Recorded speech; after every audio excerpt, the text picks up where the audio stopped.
안녕하세요. 서정적인 낭독 강서정입니다.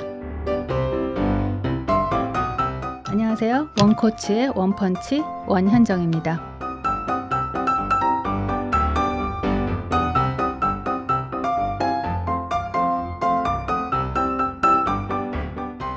세상에서 가장 어려운 여행, 그렇지만 실패해도 다시 하고 싶은 여행이 있습니다. 여행 중에서 최고 여행은 사람을 향하는 여행이고, 그 사람이 나를 향할 때 거대하고 장엄한 삶이 펼쳐집니다. 여행이라는 것이 좋은 것은 불확실성에 마주하기 때문인데요. 그 불확실성 속에서 새로운 세상과 조율하고 자신의 속마음과 내밀한 대화를 주고받습니다. 낯선 풍경과 사람들을 만나면서 나를 발견하고, 그렇게 발견한 나는 이전의 나와는 조금은 달라질 게 분명합니다. 안전이라는 울타리 속에서는 어떤 변화도 성장도 기대할 수가 없죠. 오늘 서정적인 낭독회는 다양한 나라를 여행하면서 겪었던 크고 작은 일들과 그 일들 속에서 피어난 삶의 이야기를 담은 책 별 볼 일 있는 여행의 원현정 작가님과 함께합니다. 안녕하세요. 별 볼 일 있는 여행의 원현정입니다. 여러분들에게 여행이란 어떤 의미를 갖고 있을까요? 저한테 여행은 비우기도 하고 채우기도 하는 것입니다. 잡념을 비우고 욕심도 비우고 새로운 에너지와 맑은 기운을 다시 채우는 것이지요. 여행을 다녀와서 그림을 그리다 보니 그런 생각도 들었습니다. 돌아올 때가 있으니 여행이 더 소중하고 우리의 소중한 일상으로 잘 돌아오기 위해서 여행을 떠나는 것이구나. 그래서 부제가 붙었습니다. 다시 돌아오기 위해서 여행을 떠납니다. 지금부터 함께 책 속으로 떠나보시겠습니다.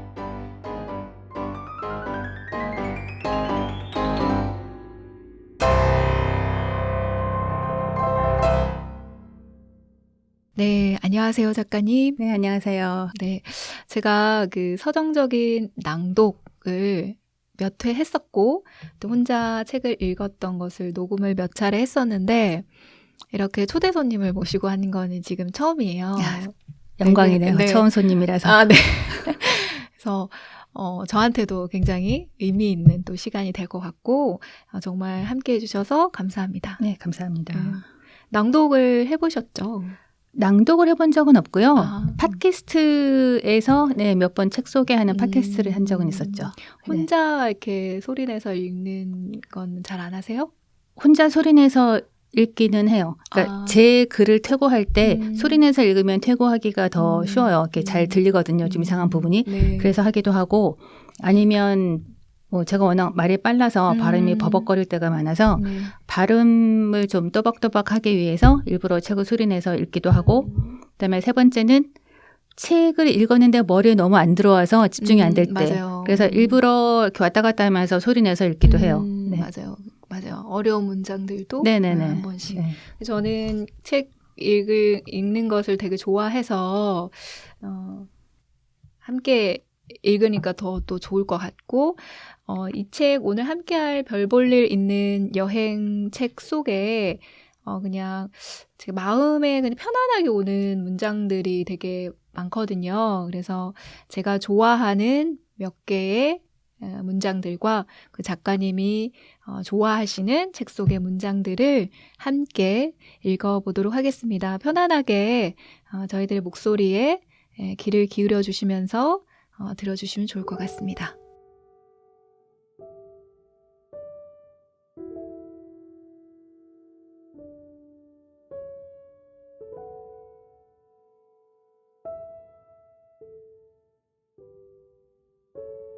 서울에서의 골치 아픈 일들, 스트레스를 받는 일들을 생각하지 않으려고 여행을 간다. 그때 궁금한 생각이 들었다. 사람들은 왜 여행을 하지? 생각을 위해서 여행을 하나? 나는 생각을 비우려고 여행을 한다. 쓸데없는 생각을 비우고 새로운 에너지를 채우기 위해. 반대로 생각을 하려고 떠난 여행도 있었다. 2010년에 다녀온 티베트가 그랬다.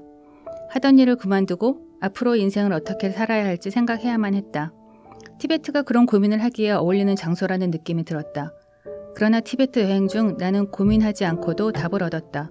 바로 욕심도 마음도 내려놓는 것이었다. 나는 책을 통해서 자라고 성장하는 법을 배웠고 여행을 통해서 비우는 법을 배웠다. 100세 시대라 할 만큼 수명이 길어졌다. 잘 나이 들기 위해서 더 가볍게 살려고 한다. 나의 노년을 아름답게 만들기 위한 방법 중 하나는 몸과 마음은 가볍고 정신과 지적 능력은 더 개발하는 것이다. 그러려면 소유는 줄이고 내가 하고 싶은 일에 집중해야 한다. 물질적 가치보다 경험이나 관계에 더 가치를 두려고 노력하고 있다. 나에게 여행은 떠나기 위해서가 아니라 다시 돌아오기 위해 떠나는 것이었다.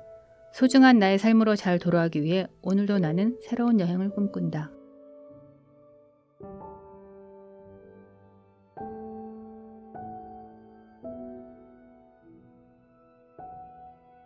겸손하게 해주세요. 항상 감사하게 해주세요. 모자란 게 없어서 바라는 게 없는 것이 아니다. 다 가져서 갖고 싶은 게 없는 것도 아니다. 언제부턴가 그런 욕심을 버리기 시작했다. 가까운 사람들이 세상을 떠난 이후부터였을까.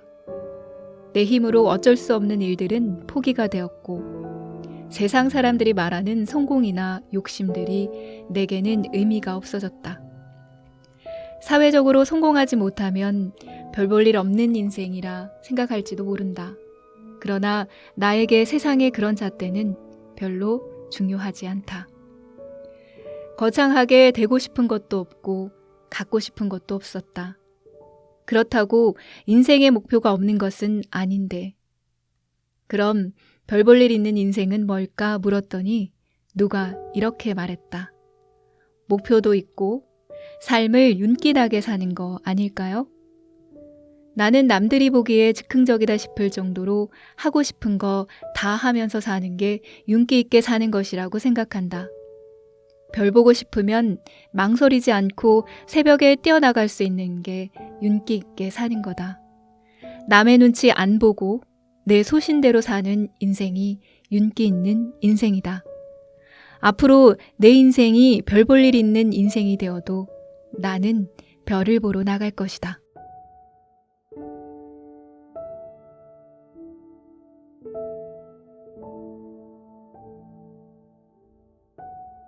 한 달간 쿠바 여행을 마치고 집으로 돌아왔다. 그러나 내가 보낸 엽서들은 아직 집에 도착하지 않았다.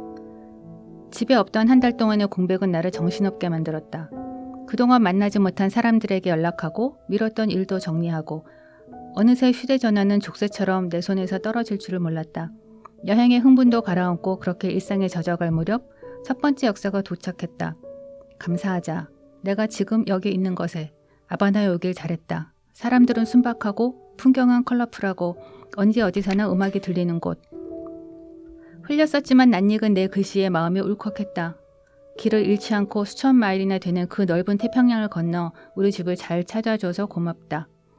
게다가 차츰 희미해지는 쿠바를 되살려주어 더 고마웠다. 지구 반바퀴를 돌아서 몇 달 만에 내 품으로 돌아온 엽서. 그 속에는 쿠바 풍경도 까사의 식구들도 살사 리듬도 모히또의 진한 민트 향기도 고스란히 남아있었다. 마지막 엽서는 첫 번째 엽서를 받은 후 한 달하고도 보름 뒤에 도착했다. 그 엽서들을 벽에 붙여놓았다. 엽서를 볼 때마다 나는 또 다른 여행을 꿈꾼다. 이번엔 영영 다시 돌아오지 않을 듯 그렇게 멀고 먼 낯선 나라로 떠나가리라.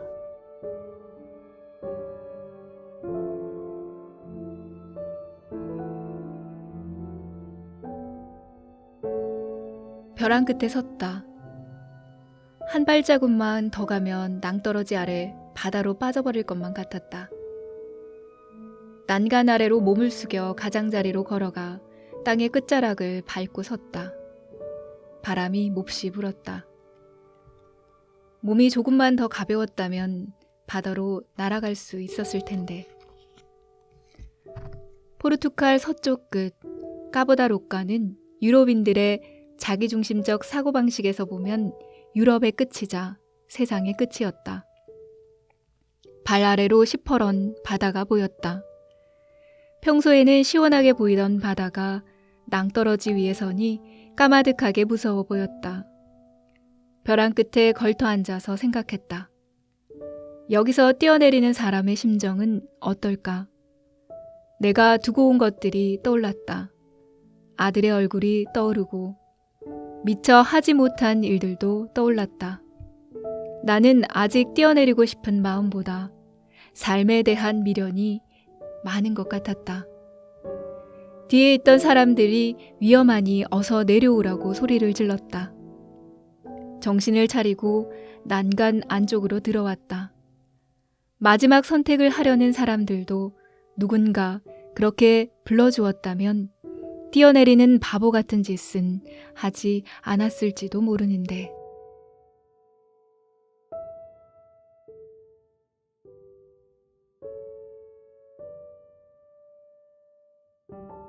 예전에 아름다운 세상을 위하여라는 영화를 본 적이 있다. 트레버라는 꼬마 아이가 주인공이었다. 트레버는 학교에서 세상을 바꾸는 아이디어를 생각해 오라는 숙제를 받았다. 다른 아이들은 그런 게 어디 있어 라며 무시해버렸지만 트레버는 열심히 고민하고 답을 찾았다. 그가 생각해낸 아이디어는 페이 포워드였다. 영화에선 도움주기라고 번역되었다. 도움주기는 도움이 필요한 3명을 도와주면 그 3명이 또 다른 3명을 도와주게 된다는 데 의미가 있다. 그렇게 3개의 배수씩 기하급수적으로 도움을 주고받는 일들이 늘어나면 결국 세상을 아름답게 바꿀 수 있다. 사람들은 실제로 그 아이디어를 가지고 Pay It Forward, PIFF라는 비영리 단체를 만들게 되었고 현재도 세계 여러 나라에서 활동하고 있다. 선한 일을 하고 그 대가를 바라지 않더라도 사람들이 그 기억을 가지고 또 다른 누군가에게 선행을 베푼다면 그렇게 선한 일들이 계속 돌고 돌아 세상을 한 바퀴 돌았을 즈음 다시 내게로 돌아올지도 모른다는 생각이 들었다. 로마에서 내가 밥을 사준 친구들이 나이가 들어 그들의 젊은 날을 기억하고 배고픈 누군가에게 밥을 사주었으면 좋겠다. 아말피 항구에서 버스비를 빌려간 친구들도 훗날 자기들처럼 딱한 처지인 사람들을 보면 도와주지 않을까 싶다. 내 자랑이 된 것 같아 민망하지만 커다란 봉사나 자선이 아니라도 작은 친절을 베풀다 보면 영화처럼 아름다운 세상이 될지도 모를 일이니까.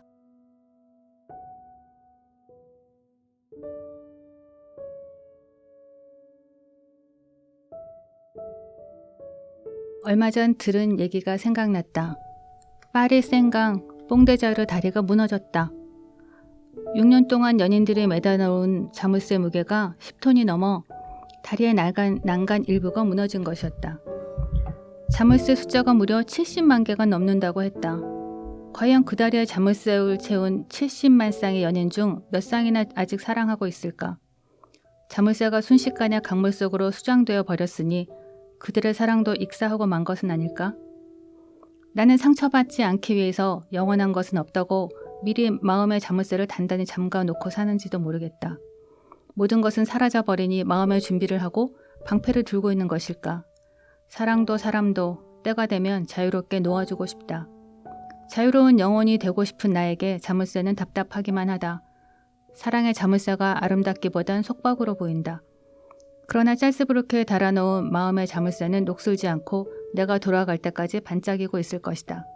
그것은 사랑의 구속을 위한 것이 아니라 아름다운 곳으로 다시 돌아가고 싶은 소박한 기원일 뿐이었으니까.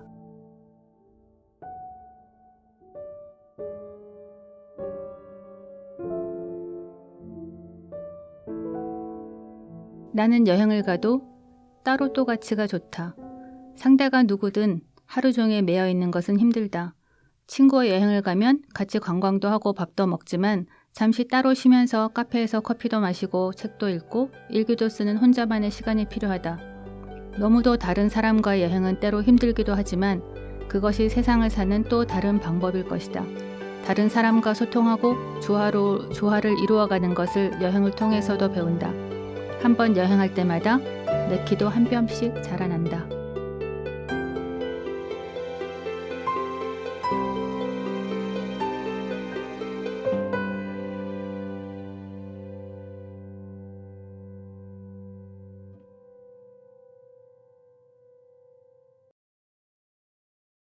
정보 과잉의 시대, 조금만 틈이 있어도 비집고 들어오는 현대사회의 강고들.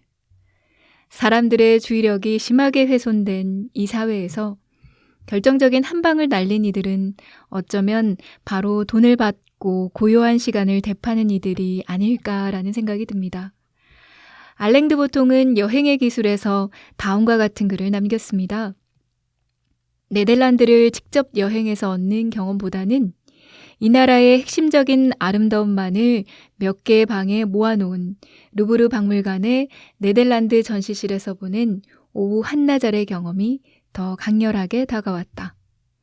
여행의 의미가 떠나는 데 있는 것만이 아니라 다시 일상으로 돌아오는 데 의미를 둔다는 원현정 작가님의 글처럼 여행에서 가장 중요한 것은 어딘가를 떠나는 것이 아니라 그 순간 내가 무엇을 느끼고 담을 것인가의 문제인 것 같습니다.